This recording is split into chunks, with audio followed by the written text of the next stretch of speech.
శ్రీ మహాగణాధిపతయే నమః. ఐం మహాసరస్వత్యే నమః. శ్రీ లలితాంబికాదేవ్యే నమః. రాశిఫలాల కార్యక్రమములో భాగంగా అక్టోబరు మాసము అంతా కూడా 12 రాసుల వాళ్లకు ఎలా ఉండబోతుంది ఏమిటి అనేటువంటి వివరాల గురించి ఇప్పుడు మనము తెలుసుకుంటున్నాము. అయితే గురుగ్రహము వృషభములో నుండి మిథునములోకి రావటము ఒక రకంగా ఆలోచన. అలాగే ఈ గ్రహాలు ఎప్పుడూ కూడా కొన్ని సందర్భాల్లో మారుతూ ఉంటాయి, ఒకే చోట ఉండవు కదా.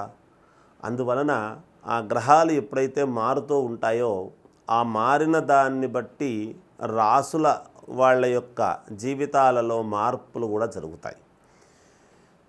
అందరూ ఏమనుకుంటారంటే ఫలానా నక్షత్రము నాడు పుట్టాము కదా, మరి నక్షత్రాన్ని బట్టి రాసులు ఏర్పడతాయి. అయితే ఈ నక్షత్రములో పుట్టిన వాళ్ళ యొక్క గుణగణాలు ఎలా ఉంటాయి అనేటువంటివి తెలుస్తాయి. ఆ మనిషి యొక్క ఇది ప్రవర్తన అది తెలుస్తుంది. ఏది నక్షత్రాల వలన. రాసుల వలన తెలిసేది ఏమిటి అని అనుకుంటే అతని జీవితము ఎలా నడుస్తుంది ఏమిటి, ఆ గ్రహస్థితులు ఎలా ఉన్నాయి, ఏ లగ్నంలో పుట్టాడు, ఆ లగ్నము నుంచి మిగతా గ్రహాలన్నీ కూడా ఎక్కడెక్కడ సంచరిస్తూ ఉన్నాయి, గోచార రీత్యా అనేటువంటి పదము వస్తుంది మనకప్పుడు. అంటే మనము పుట్టినప్పుడు ఏ లగ్నం అయింది, ఆ లగ్నానికి మన జాతకంలో లగ్నకుండిలో గ్రహాలు ఎక్కడెక్కడ ఉన్నాయి లగ్నకుండలిలో, ఇప్పుడు గోచార రీత్యా నడుస్తూ ఉండేటువంటి వింశోత్తరి దశలలో ఏమేమిటి, ఇవాళ ఎక్కడుంటున్నాయి గ్రహాలు, రేపు ఎల్లుండి అంతా వచ్చే మాసం అంతా ఎక్కడికి మారుతూ ఉన్నాయి. ఆ మారేదాన్ని బట్టే కదా మన జీవన గమనము కూడా మారుతూ ఉంటుంది.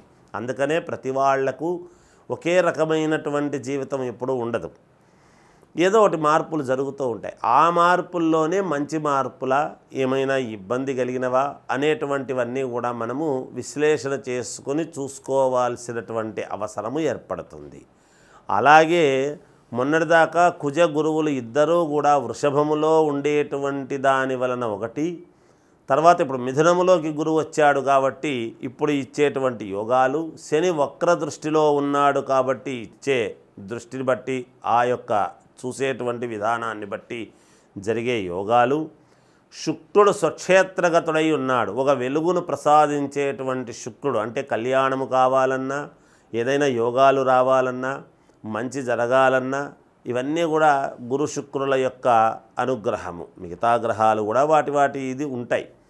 అలా గ్రహాలు మార్పు ఉండేటువంటి దాని వలన ఏమి జరగబోతుంది అనేటువంటి విధానమే ఇప్పుడు మనము అందరి 12 రాసుల వాళ్లకు కూడా తెలియజేసేటువంటి విధానము.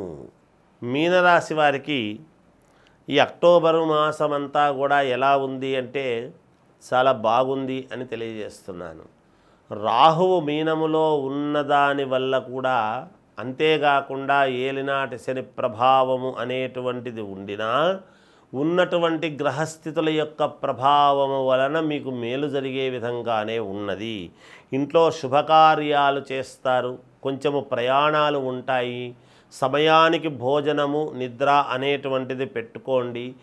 చిన్న ఇబ్బందులు శరీరానికి శారీరకమైనటువంటి కొన్ని ఇబ్బందులు కలుగుతాయి అనేటువంటిది ఉన్నది. అవి ఏమి పెద్ద విషయం ఏమి కాదు, కాకపోతే మనం ఉన్నది ఉన్నట్టు చెప్పాలి కాబట్టి తెలియజేస్తూ ఉన్నాము. అలాగే చదువుకునేటువంటి విద్యార్థులకు మంచి అభివృద్ధి అనేటువంటిది ఉన్నది. మిత్రుల యొక్క సహాయ సహకారాలు మీకు బాగా పొందుతారు. సంఘములో గౌరవ మన్ననలు మర్యాదలు అన్నీ కూడా పొందుతారుగాక మీరు. అలాగే శుభకార్యాలు చేయడానికి సందర్భించినప్పుడు, శుభకార్యాలు జరిగినప్పుడు కానీ చిన్నపాటి మనఃక్లేశం అనేటువంటిది ఉంటుంది, యోగము ఉంటుంది, రెండూ కూడా ఉంటాయి గాక. ఎప్పటి నుంచో కావాలి అనుకునేటువంటివి అవన్నీ కూడా క్లియర్ అయి మీకు మేలు జరిగే విధముగా ఉంటుంది గాక. ఇక్కడి నుంచి ఇంకొక 4 మెట్లు మీ జీవితానికి ఉన్నతమైనటువంటి స్థితి వైపు నడవడానికి కావాల్సిన విధముగా కొన్ని మార్పులు సంతరించుకుంటాయి ఈ మాసములో మీకు. సంతానము అభివృద్ధి, సంతానము కావాలి అనుకునేటువంటి వాళ్లకు తప్పకుండా సంతాన యోగం అనేటువంటిది ఉన్నది. అలాగే కొన్ని సందర్భాలలో మంచి గర్వించదగ్గేటువంటి విషయముగా మీరు ముందుకు అడుగులు వేయబోతున్నారు. తల్లిదండ్రుల యొక్క అనుగ్రహము మీకు పరిపూర్ణముగా ఉంటుందిగాక. భార్యాభర్తల మధ్య అన్యోన్యత అనేటువంటిది బాగా పెరుగుతుంది ఈ మాసములో. ప్రయత్న కార్యముల యందు జయం.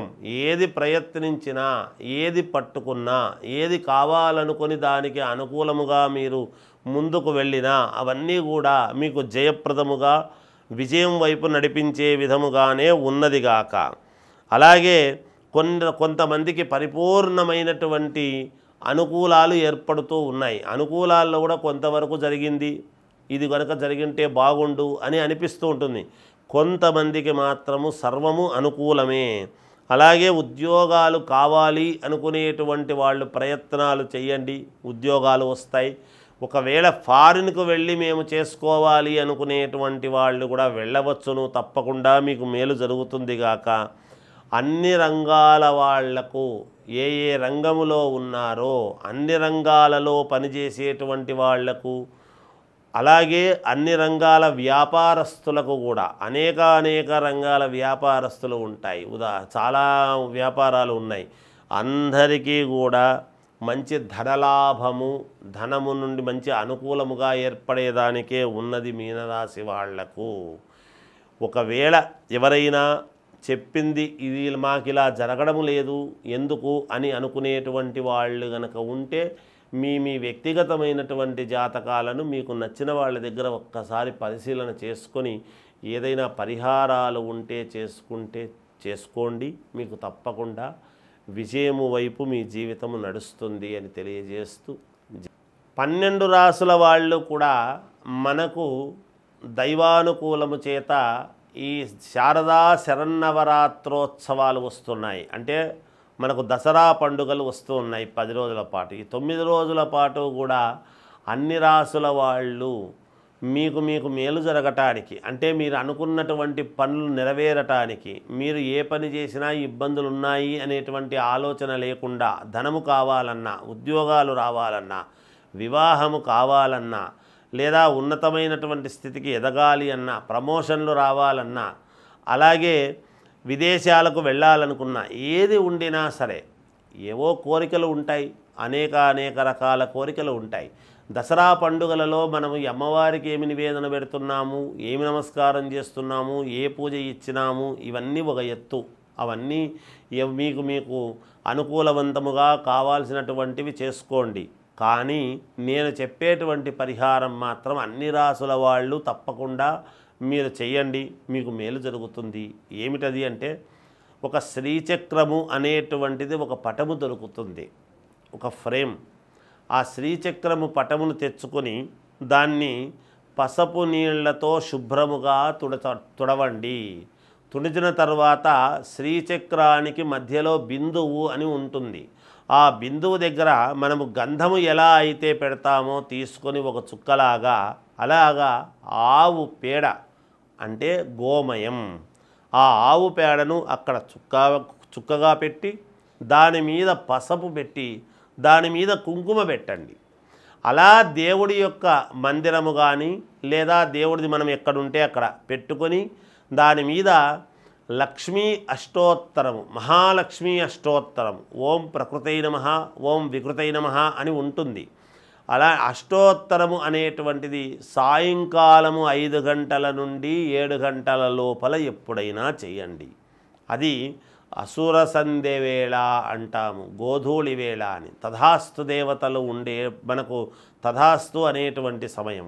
ఆ సమయంలో ప్రతిరోజు కూడా ఈ నవరాత్రులలో అలా కుంకుమార్చన చేసి ఆ కుంకుమను మీరు ధారణ చేసుకొని, అంటే ముఖాన పెట్టుకొని బయలుదేరండి.